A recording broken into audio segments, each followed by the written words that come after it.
right, we got another one. I've got the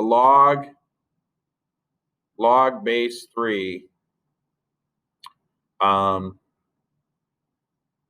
9, and we want to know what the value of this is. Well, remember that when I say log base of something, oh wait, I got that backwards.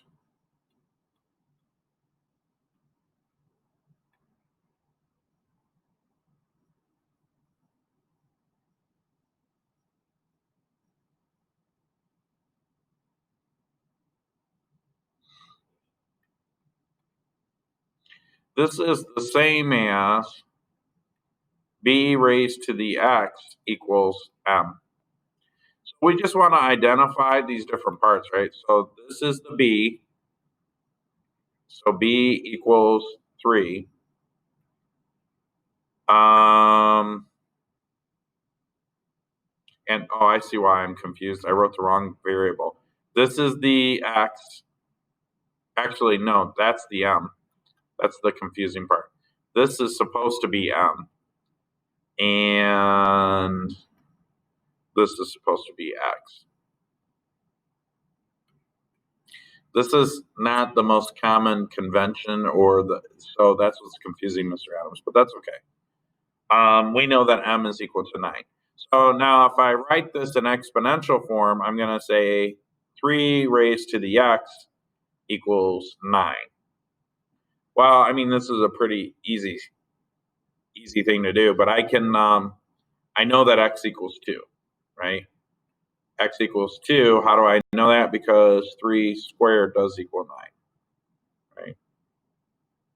So then that's how we find the answer, but I want to show you that you can double check this.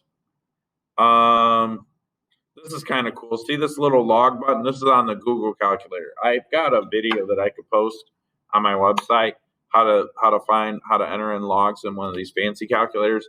But you could do this on most basic calculators. So if I'm gonna enter in log, and there's a couple ways you could do it.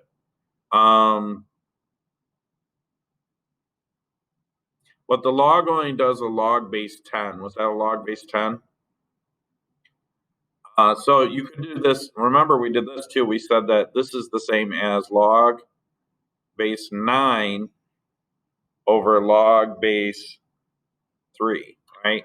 So if I say log, this is kind of cool. If I say log base 9 divided by log base 3, and I hit equals, I get 2. That's kind of a cool trick. So by changing the base, remember that's just like example number 2. By changing the base, I can get the answer. Okay? That's it. On a TI calculator, you can actually enter in the base and everything. I'll show a video of that next time.